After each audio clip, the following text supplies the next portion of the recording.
Oh, you guys are too nice. Man, it's good to be back. Thank you. Miss you too. It feels like it's been eternity since I've been here.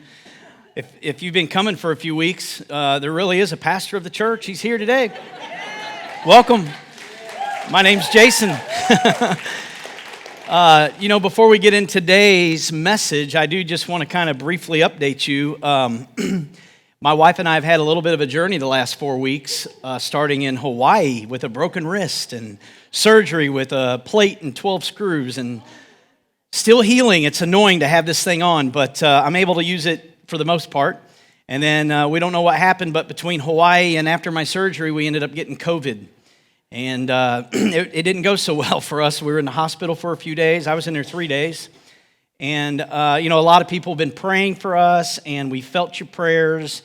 And we, first and foremost, man, can we just give this team a huge hand for taking on the speaking and the day-to-day business of Roots? We haven't had to think about anything. It's been great because, obviously for those 2 weeks, 12 days actually of really bedridden for 12 straight days. And it just depleted me. It literally dehydrated me to the place where I couldn't function.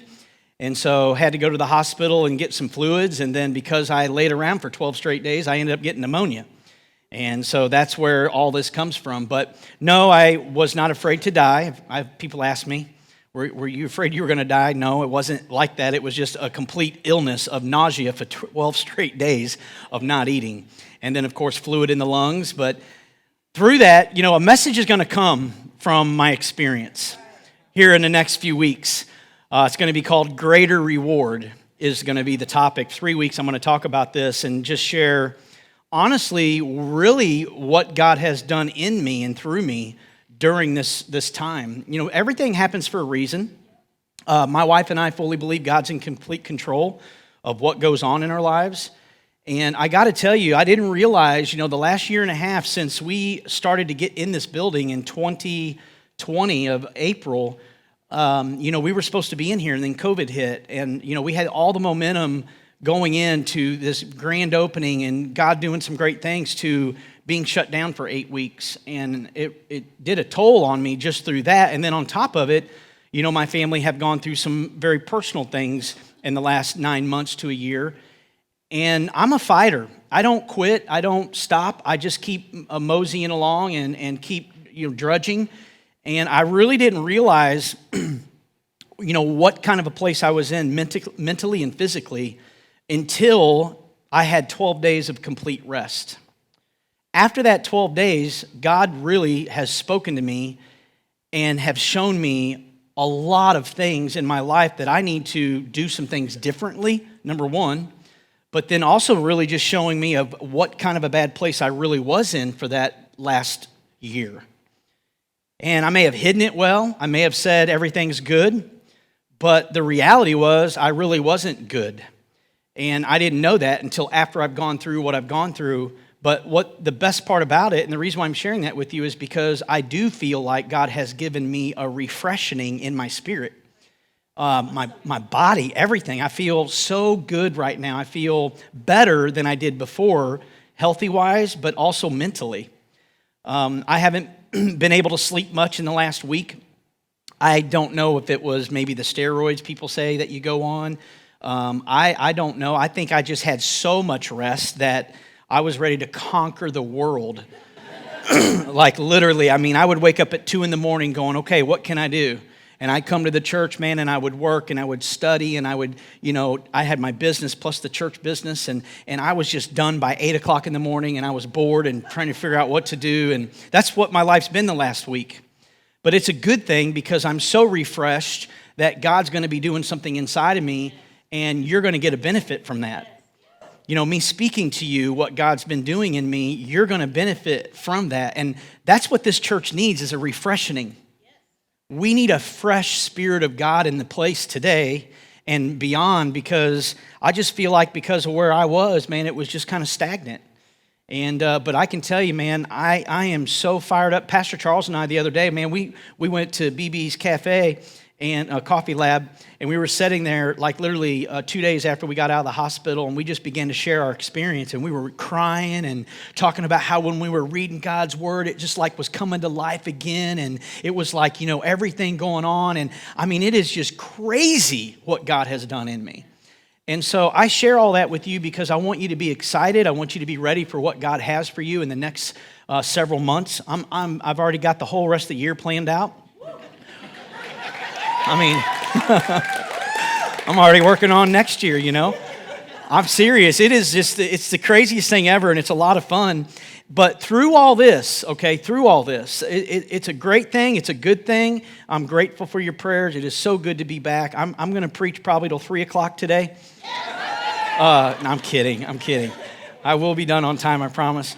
But through all this even, one of the things that I have been challenged with over the last 9 months, through everything that I've been going through just personally, and honestly for the last 7 years, truthfully. But for some reason, the last 9 months have been super heightened with this particular topic of mean people suck. How many would agree? We're in church, and it's okay, so repeat after me. Say, mean people suck. Mean people suck. And they do. And we got to find out what to do about them. How can we deal with mean people? Because the reality is, every single day, you and I are going to be able to deal, or going to have to deal with mean people. The one thing that I will tell you today is I still have a little bit of a cough, so you're going to have to maybe deal with that. And then also, I got a connection problem, so sorry, guys. Just give me 1 second. I shouldn't have to do this, but sometimes, things happen. If this doesn't work, then I don't know what we're going to do. Oh my gosh, okay. Well, you know what? This ought to be interesting because I can't get it to connect. I don't know what happened. Technology, it worked perfect in first service. I want to do something different and talk to you from a TV today. So nothing's going to be on the screen, so you're going to have to bear with me the way this is going to happen. I'm not going to restart it or anything, but here's the thing when it comes to mean people. Because I was thinking about mean people are not really bad people, by the way. And we say things like, well, they're really not a bad person. They just do bad things. And the thing of it is, if you really want to think about it, people aren't really bad. There's not a bad and good, truthfully. What happens is people get hurt. And because people get hurt, they get mean. And we know that hurting people hurt people. And I'm going to share with you a story today, my own personal life, where something has happened, where I've learned how to deal with mean people. But I'm also going to share a story in the Bible that is going to help us deal with mean people. The problem with mean people is there might be a mean person sitting next to you right now. As a matter of fact, I would venture to say probably that most of us in the room have probably been a mean person. Right now when I say mean people suck, you're like, oh yeah, I can think of 10 people. But you might be one of the 10. And I think we've all probably been there, and so it's like we got to be careful not to get too judgmental because we've also been mean at times because we've been hurt. And what I think about, and this is going to be a little awkward, but we're going to roll with it anyway, is this. The mean people in our lives, they gain a measure of control of our lives. We allow people that are mean to gain control over our life by the way we react and the way we respond. And even though those people don't care about us, and even though they don't care what really happens to us, they're just mean, we, on the other hand, will allow that person to have so much control of us that we struggle every day to function. Now, I don't know about you, but one thing that I have learned in my life is I do not ever want to give anyone control over my life by how mean they are. That is on me as a person. I can't blame them. It's not their fault. I allow them to have control over me when I don't deal with the mean person. And that's part of the struggle when it comes to mean people is the fact that we allow them complete control. And I want to teach you how to not allow somebody to have control over your life. Because the Bible is very clear on how to deal with mean people. Jesus is the ultimate model. You know this already. You already know this message, truthfully. But we're going to learn anyway. You're going to give me just a minute because I got to fix this. I said I wasn't going to, but I'm going to. Can you give me a minute? Oh my gosh, this is embarrassing. Technical difficulties, and this thing worked perfect this morning. Let's go out of here and go in here. Oh, is that showing back on there? Okay, so far so good. Let's go here. Oh, praise you, Lord. Here we go. I'm telling you, this is going to work like a charm. Bam! Just got to give me a minute, all right? All right, here we go. So mean people keep us off balance. When you think about mean people, they keep us off balance. Think about it. When you are standing here and somebody hits you, the very first thing you do is you go like this, you get off balance. Well, when someone's mean to you, it knocks you off balance. You don't know how to react in the moment. You're taken back by what just happened. I mean, you could be in a grocery store and somebody can literally say something to you about your mask. Excuse me, right? All of a sudden, you don't know what to do. Some of us have already thought about what we're going to say when somebody asks us why we're not wearing a mask or why we're not vaccinated or why you are vaccinated. Oh, we're thinking of something good. I dare you to ask me. Right? I mean, that's what we get. Oh, I can't wait for somebody to say something, you know? And it's fun to think about what we're going to say and what we're going to do because I've got some good comebacks. But it doesn't make it right. But what happens is they keep us off balance. And when people keep us off balance, then we're forced to compensate. We're forced to do something that we're not ready or prepared to do. We have to say something. We have to do something. And that's what's crazy about mean people. I mean, you know that mean person. I mean, again, it could be a coworker, it could be a boss, it could be a family member, it could be a friend, it could just be somebody out and about driving down the road that tells you you're number one, you know, and shows you their tall finger, right? I'm serious. I mean, every day, it's like the other day, my wife was telling me a story how her and this guy were behind a slow person and they both zoomed around or whatever. And she's just worshiping the music going around and she thinks she's doing good following the guy. She gets up beside the guy and the guy flips her off and she's like, what did I do? I'm following you, you know? I mean, people are just mean and we don't know what's going on. We don't know what happened. We don't know what she did or what she didn't do. And it's like, you know, how do you respond? You get off balance when people are mean. And when we get off balance, we compensate. And then we think, well, we know what the golden rule is. I mean, we all know the golden rule is to do unto others as we want them to do to us, right? I mean, we are taught the golden rule, but when someone's mean, the very last thing we want to do is treat them the way I want to be treated. Whoops, I hit something. Back up. Getting excited. And this is good. This is in the Bible. Do unto others as you would have others do unto you. But when somebody's mean, you say, golden rule, I got an iron rule, and this is the iron rule. Do unto others they have done unto you. That makes me feel better, right? Mean people. Oh yeah, you're going to do that to me, then I'm going to do back to you. And this is where we revert to, and you know the golden rule. You know you're supposed to treat other people the way you want to be treated. We teach our kids this way, and our kids are looking at us like, what do you mean I got to treat them the way I don't want to treat them this way. I want to do back to them what they've done to me. They deserve that. And we begin to validate. And parents, let me tell you, this is a huge message that you need to be teaching your kids because there are mean kids at school. Bullying is huge right now. Where do you think they get this? From us, the parents. They listen to how we're talking about other people. They're watching how we're handling situations and circumstances. Our kids are mimicking exactly what we're doing. And when you look at your child and you say, you're mean, well, they're mimicking you. We need to teach our kids how to actually do the golden rule. And so here's the problem, though. A lot of times when someone's mean to us, we really can't repay them back.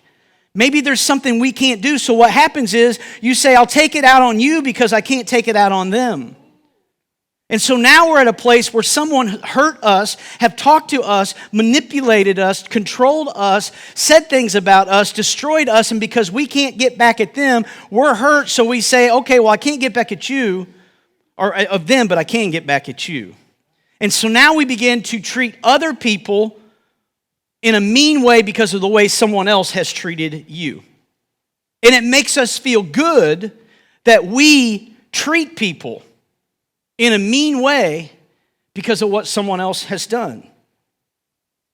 This is why people do that. They get mean. And so then it becomes about do unto others as someone else has done to you.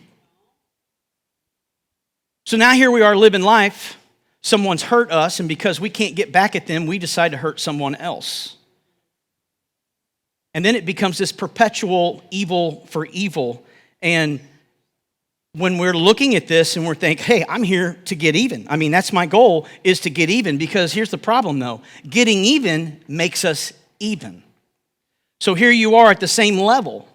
You know, before you're down here because they're hurting you, but you're going to get even, and all it does is make you even. And the sad part about getting even is the simple fact that when you get even with people you don't even like. These are the people that you really don't care. They're like the fart in the wind. Think about this for a moment. You're trying to get even with someone that you don't even like, that really doesn't even matter, that isn't even going to affect your life, but yet you're working hard to get back at them, just to get even. And it's like, wait a minute, why? Why are we trying to get even with somebody that doesn't mean a hill of beans in my life? If it doesn't affect me directly in my own life of what I'm doing and the things that I'm living, then why do I care what somebody does or says or how they treat me? And the enemy, man, he is good at getting us to be divided. He's good at getting us to fight. And what's happened to me is about 8 years ago, I had a situation where my wife was not doing very well. She was struggling with life. She was depressed. She was not in a good place mentally. And we were doing ministry. We've always been engulfed in ministry. And so I went to my pastor and I said, hey, listen, man, my wife's not doing well. We're not doing well because she's not doing well. How many know that when your spouse isn't doing well, you're not doing well, your family's not doing well? And so I said, I need some time off. I need to take a little sabbatical so I can focus on my wife's health so we can get help together because we're not in a good place. And at the time, he's like, oh, yeah, sure, no problem.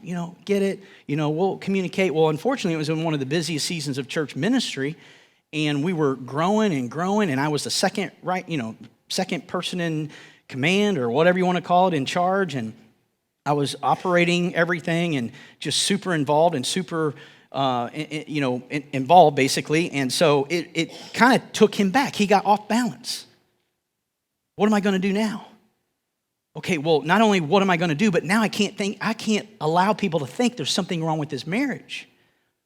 And what turned into, hey, my wife's having some struggles mentally, turned into that we were having struggles in our marriage, that we were going to get a divorce, and we were having all these issues, and we needed counseling. And this was the time when Justin and Brittany, they were getting ready to get married, and we were in 6 months of counseling with them, like premarital counseling. And because of all this happened, my pastor went to Justin and he said, listen, Jason and Aaron are not in a place to marry you. You don't want them marrying you. They're having issues. And I was like, excuse me? I called Justin on the phone and said, dude, he's a liar. I was mad. I was frustrated. I was hurt. And I began to just not understand what was going on. And then it got into all the leaders of the church and what I was supposed to, what he wanted me to share with people. And I'm giving you the short version. And basically wanted me to make up what was really going on. And I did not do that, which absolutely made him upset. And things did not go well at all. Now the next thing you know, I'm finding out that I'm not supposed to be being communicated to. Like the team, my friends, everybody in the church family, don't talk to them. Don't reach out to them. And again, I thank God I had a couple pastor friends that I met through conferences that I would call that knew nothing about either one of us. And because I wanted a non-biased opinion on what I need to do. And both of them kept telling me, you need to take the high road. You need to be above reproach. And those words have been ingrained in my head for the last 8 years, especially over the last 9 months, just with people in general, about being above reproach. I want to be a person above reproach. I want to take the high road. I want people to look and watch me handle situations that they would learn around later and be able to say, wow, I don't know if I could have done that. And because God has a better story. And so here we are going through this. It wasn't good. And finally, after about 4 to 6 weeks of me going through this turmoil with my pastor in the church, I find out that my pastor actually is going through a major problem. And he goes on a hiatus and ends up having major issues and didn't know, but he was addicted to prescription pills and having all kinds of struggles. And what happened was, because years ago he had an addiction problem, but God delivered him from the addiction. He got into ministry, and God did a huge work in his life, and he became an amazing person. But then because of ministry, he got so stressed out and so under the pressure of the finances and the growth of the church and all the things that were supposed to be happening that he wasn't talking to people. And so he reverted back to what he had years prior, which was drugs. Well, because he was on these drugs, he was not the same person. I did not know that. Once I found out what was actually going on, it made more sense of why this person was treating me the way it was. Because again, hurting people hurt people. And I became the someone from this other person. I was the someone that they were mean to because they couldn't pay back whoever from whenever before. And I had these guys coaching me about this situation of you need to love them. And when people talk about you and they come to you and they begin to share information about what's going on, it is your job to always uplift them and always talk positive about them, no matter what. And I said, well, that's impossible because there's issues. He said, it doesn't matter. You find a way to stay positive. As a matter of fact, you know the saying already. If you have nothing nice to say, then what? But because we're hurt and because we're attacked and because that person's mean, the very thing we want to do is we want to let everybody know the truth. They need to know the truth. That's what we say to ourselves. We begin to compensate our character, our walk with God, to prove who this person really is. And what's crazy about this is if you get too caught up in this, you actually become somebody different. And the people around you start looking at you and say, man, you're not the same person. This person has so much control over you that you are not who you're supposed to be. What is wrong with you? What has happened? You need to figure this out because I don't even want to be around you anymore because now you're turning into the very person that you do not like. And this is what happens when we allow mean people to have control over us. And I'll never forget it. I was working on a deck over in Illinois, Edwardsville, Illinois, in the middle of a cornfield. I mean, there is nothing over there but corn and a house and a deck, and I'm working all by myself, and I was going through all this, and I was mentally praying and had worship music going, and I was struggling because I loved my pastors, I loved my church, I loved everything going on, but there was this issue, and I was just, being guided by these two men that were telling me that knew nothing about him and really nothing about me other than what I would tell them, so they're really only getting one side of the story, and you know how that works, right? But they were so good at navigating, understanding that there's actually 3 sides to every story. It's his side, her side, and the truth. And they began to navigate and get me to, be a certain way. And so I began to pray, I began to worship, I began to just ask God to show me what I'm supposed to learn through this horrible situation of somebody who I dearly love and care for, but yet they're treating me in this way and making everybody else feel and think that I'm a certain person with my wife. And in that moment, it was almost like audibly God spoke to me. And he said, you need to go figure out that relationship right now. And it was so clear and so defined that I was looking around wondering if the corn was talking. I dropped all that I did. I made a phone call and I called my pastor. I said, hey man, we need to work this out. And he said, yes, we do. And I packed all my stuff up. I left and I met him immediately at that day. And we began to talk. We began to open up. And I said, listen, I don't even care about ministry. I don't even care if I ever do ministry again. What I care about is you and our relationship. And I want to fix this. I want to figure out what we can do. I love you. And you're going through something, and I want to be there for you. And I'm telling you, in that moment, I was one of the only very few people that actually supported him through what we were going through. Here's why. Christians in churches, when things don't go well, they run. They run. And it's sad. because you want somebody there for you when you're going through something. But when a pastor for some reason or a leader goes through something, everybody runs because the church is jacked up. Well, it was jacked up before he got there, and it's still jacked up because you're here. But for some reason, when it's a leader or a pastor, we want to run. And that's what was happening. Everybody was dropping like flies, treating him like crap. And it was awful. And my wife and I said, we're not going to do that. We're going to stand beside you. We love you. And it was just like, I just covered him with love, and I just supported him, and I was there for him. And we just started, being there. And he called me back and said, I need you to take on the church. And, what's going on now isn't happening. And I said, I'd be happy to do that. And for 6 months, we took on that church. And again, even to this day, we still have a relationship with them. It's not as good, and it's distant. But the one thing that I can tell you is we still pray for them, and we still love them, and they're still going through some struggles, 8 years later because of everything. My pastor friend's just having a hard time. But guess what? God's not done with him. This man is a good man, and I can tell you, man, I am who I am. A lot of what I do ministry-wise is because of this man, and he knows that. So his ministry lives on through me, no matter what he's going through. And even to this day, the great part of this whole story is this family knows that my family still loves them, and we're there for them no matter what. No matter how mean it was. There was a moment on a golf course that he literally tried to fight me one day because he was so out of his mind. And I'm looking at my pastor friends going, what is going on with him, man? I'm going to wrap this club, man, around his neck. Actually, he'd have wrapped it around my neck, trust me. And I was just like, but you know what? What God was showing me in that was this. This person was hurting. And because they were hurting, they were just mean to somebody. And they found one person.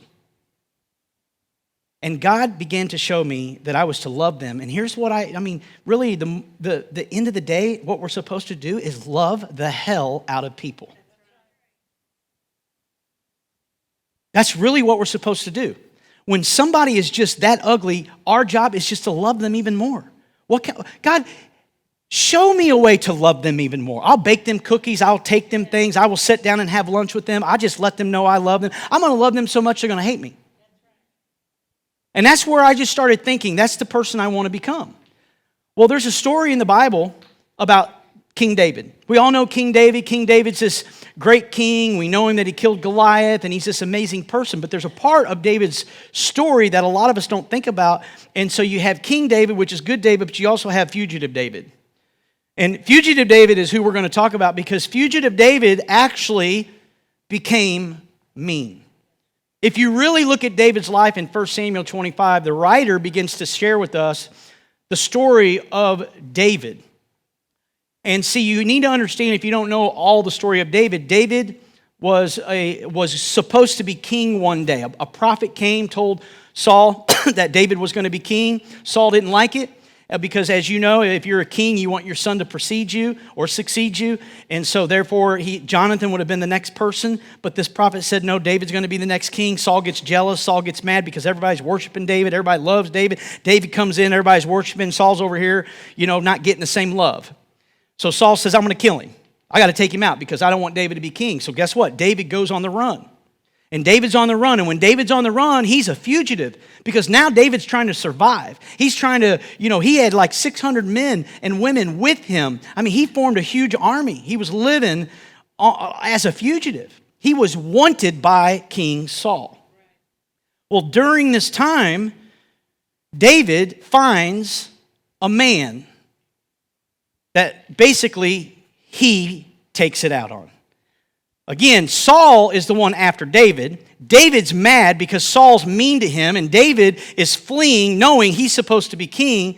But because he can't get to Saul, guess what? He finds someone else. And this is where we're going to pick up the story, is in verse 2. It says, a certain man in Mon who had property there at Carmel was very wealthy.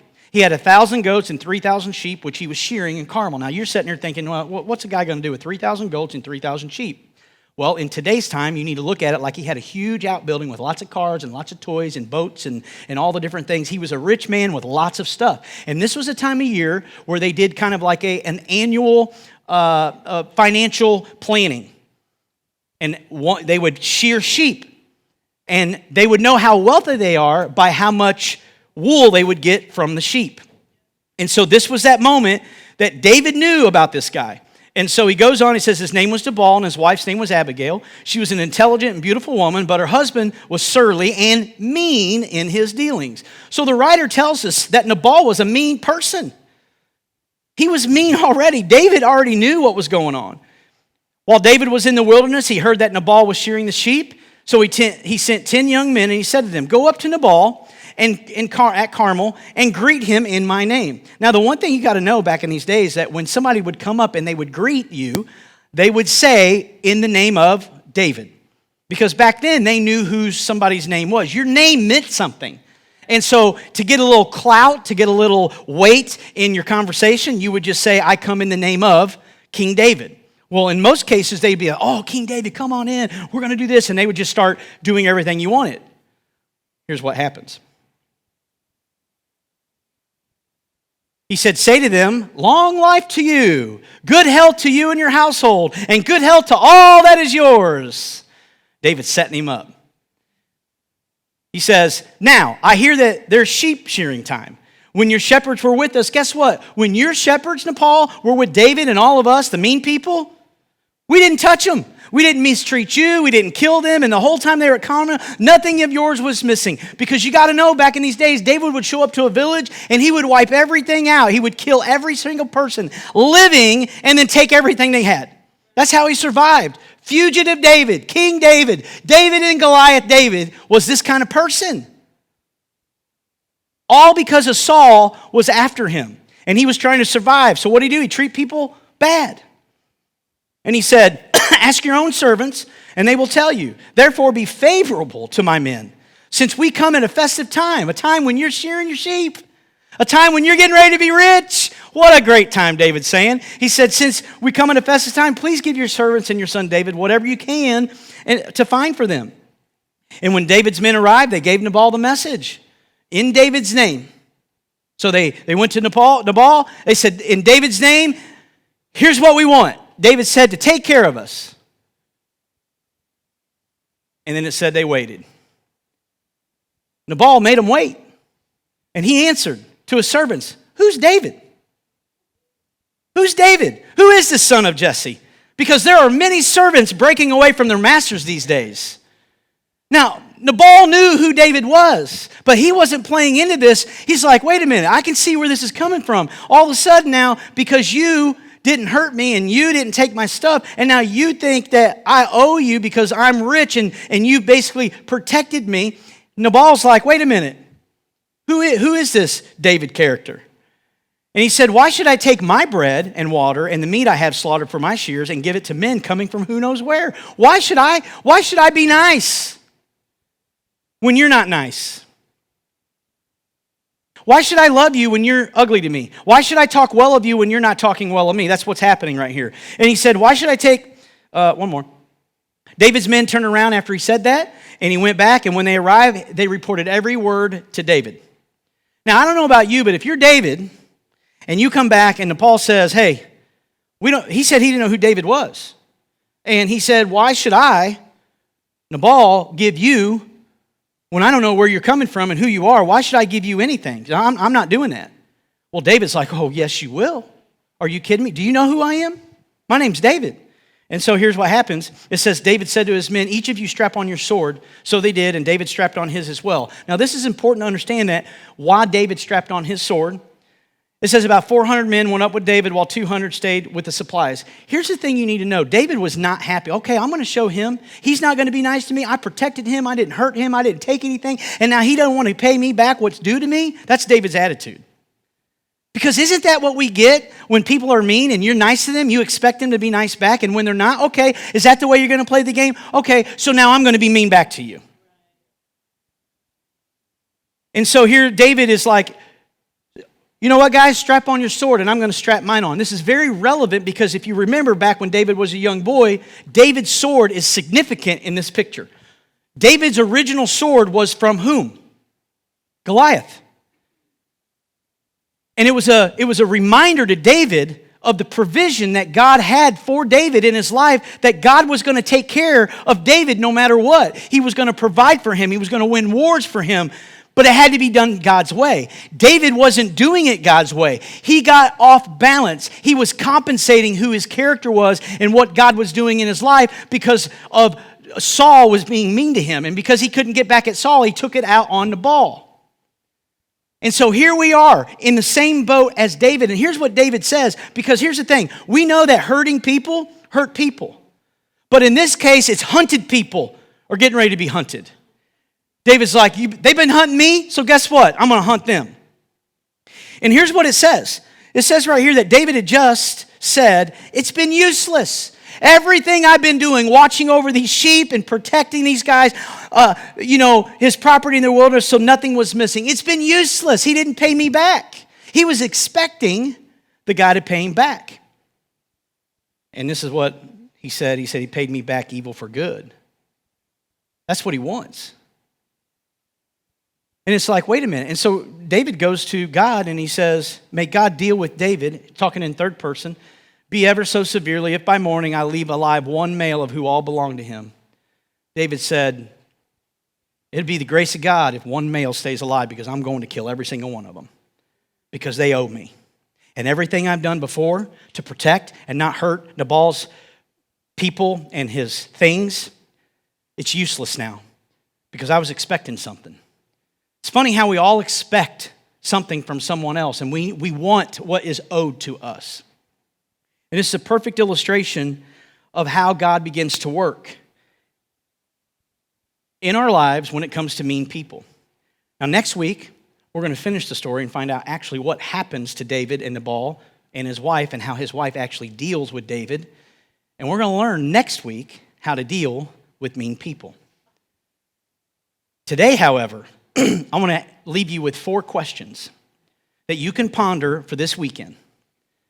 Because when I think about this subject, I'm super passionate because here's the deal. Christianity is about doing things God's way. Christianity is about loving people when they do evil to you. Christianity is about if your enemy wants you to walk a mile, you walk 2. And you trust God through the midst of it. And what I'm seeing today in our society is it's not that the devil is dividing the church and the world, okay? What the devil's doing is he's dividing the church. He's taking the people in the church and begin dividing them when it comes to our political and social issues of justice. Whether it's racism, whether it's the vaccine, whether it's mask, whatever it is. And right now it's vaccine, isn't it? And what's really sad is there are mean people when it comes about the vaccine. And I want to tell you something today, and some of you are going to like it, and some of you are probably going to get mad at me, but I really don't care because here's the truth.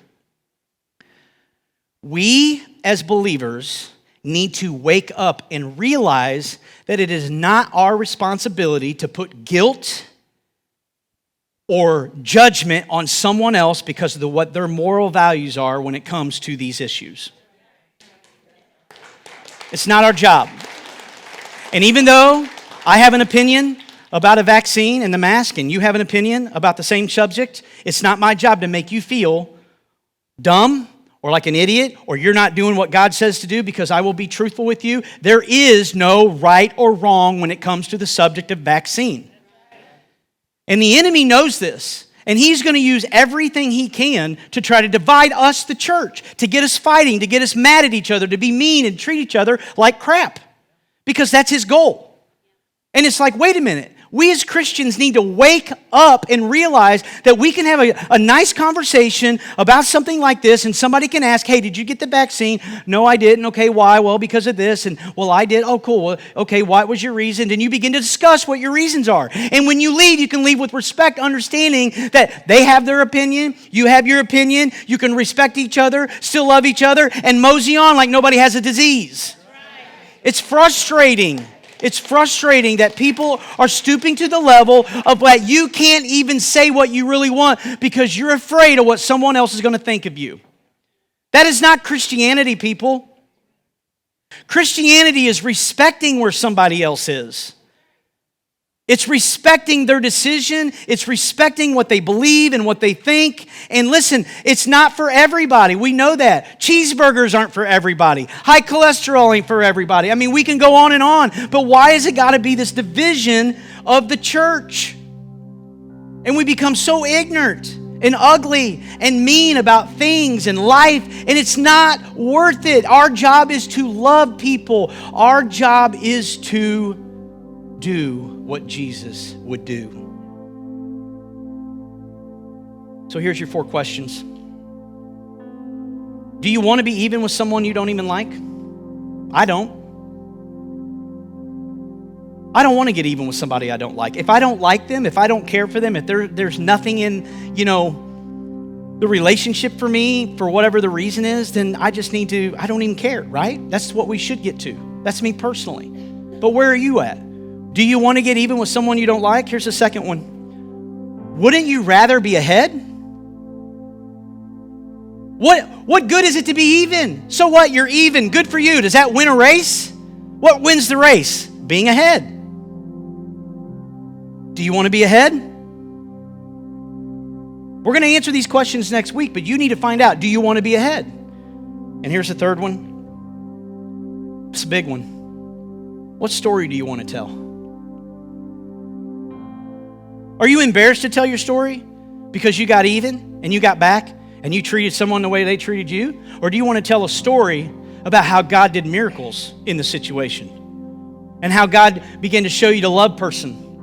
And through that love, that person began to change because of your love for them. This is a huge question. What story do you want to tell? I have a story that's being written right now that I can't wait to tell one day about what God is doing in my family. And it's all because of people taking the high road. It's all because of people saying, you know what? We're to be nice.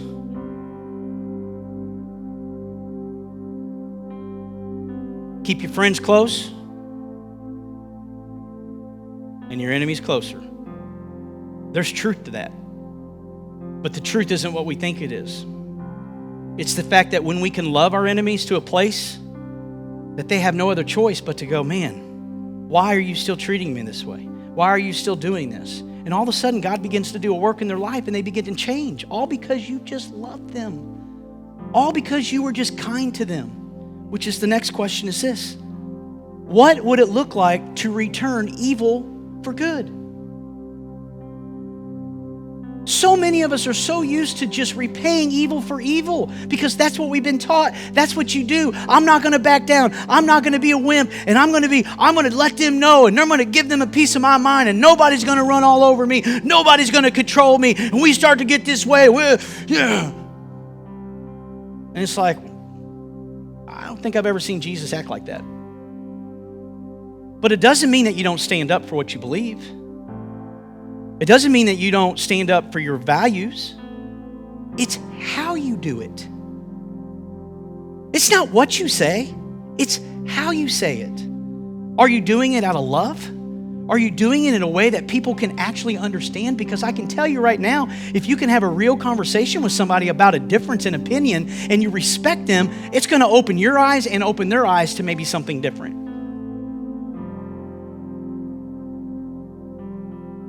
And I can tell you right now, for me, this subject I'm super, super passionate about right now. So passionate that my wife and I actually got into it yesterday about this subject. And you know what happened? I failed. Because I got emotionally charged at what she was saying, that I got ignorant and I got ugly, and I told her to shut up. Now, this is me being vulnerable. Of course, she let me know, hey, I don't deserve to be talked to that way, blah, blah, blah, blah. And I sat there and quiet. And man, what I love about God more than anything is he's dealing with me way quicker than what he ever did. I'd let it go 2 weeks before I'd say anything. It was about 30 minutes. And I looked at her and said, hey, I need to tell you something. She said, what? And I said, I want to apologize for 2 things. One, for allowing my emotions to get the best of me about a stupid subject that, again, fires me up and gets me this way. I need to learn to be better. And number 2, for telling you to shut up. And it wasn't one of them things where I was completely ignorant. I was telling us both to shut up. But the bottom line is disrespectful, right? And of course, she accepted my apology. I'm a human being, right? You guys don't look at me any different. If you do, well, you can take it up with God. My wife still loves me. She's okay. And she knows that we're both working on this particular, she knows how I get. I'm a very passionate person, and I sometimes allow my passion to get the best of me, even with the person I love the most. And it's frustrating because I want to be different. I want to be different. I want to be able to have a conversation with somebody in a different way that we can have, and I'm not that way. And we looked at each other and kind of laughed later because it's like, why? Why allow something so silly to get us? Well, it's because that's what the enemy wants. He wants to divide us. He wants to get us fighting with each other. He wants us to be ugly. He wants us to be mean. And I told her, I said, and the reason why I failed is because I'm so passionate about it, and I knew I was going to talk about this today, that I got challenged and I got tested. And it's hurtful. Because there's nothing more than I want than to just love people right where they are. We say this all the time, but do we really want it? Do we really want to love a person that doesn't think the way we do? And I get angry at Christians. If you're not a Christian in the house today, today's your pass. If you are a Christian, you get no pass. Because we as Christians are supposed to be loving and caring and respectful and honorable and all the things that Jesus is. Even though we have difference of opinions, we are to still be this way. And I am determined as your pastor to lead the way in loving people and being nice to people that are mean. Why is it when people respond on Facebook that's negative? Now, we haven't had a lot of negativity in a while. And I contributed to the fact that this church does not respond to the negativity. What we do is we just love people, and we understand that hurting people are hurting. And it's one of those challenges that we got to face. And a lot of times it's not even you at all, it's someone else that they can't take it out on, and so they take it out on the people that they can, or they feel like they can. And then what happens is we fall into a trap of responding or defending. And you know what? You don't have to defend this church. You don't have to defend your pastor. You don't have to defend your faith. You don't have to defend that. Do you know who you are? Do you know what you believe? Do you know who's on your side? If God is for us, who can be against us? Then why in the world do you need to defend yourself? And I really want to help this church grow in this area. And I want people to just be like, man, those people are just so nice. They're just nice. They know how to talk to people. They don't get frustrated. They don't get, it doesn't mean you can't be frustrated from time to time. I mean, we're humans. But we really need to work hard at this right here next week. What would it look like if we just returned good for evil? What would it look like if we just smothered people with love? The Bible says love covers a multitude of sin. And we have a God, like Justin said earlier, man, in our weakest moments, we get our strength from Him to be able to do that. And so that is my prayer for you today, is ask these 4 questions to yourself. Answer them. And then next week when you come back, we're going to resolve of how to deal with mean people. Let's pray. Father, thank you so much. God, I am so honored to be in this position to speak life and words to people. God, thank you for using me as an example. Sometimes it's embarrassing, God, but it's all about you. And so, Father, today, no matter who's listening to my voice in-house, online, God, help us. Help us be nice. Help us be respectful. Help us be honorable. Help us love people that don't necessarily deserve it. God, give us opportunity to show your love to people. God, to smother them with this God love to where your Holy Spirit intervenes and begins to change the person and they begin to change their life. Father, I thank you for today. I thank you for the people that are in house, God. Bless us as we serve you and as we honor you, God. Keep us safe as we leave here today until we come together again. We honor you and thank you for everything. In Jesus' name.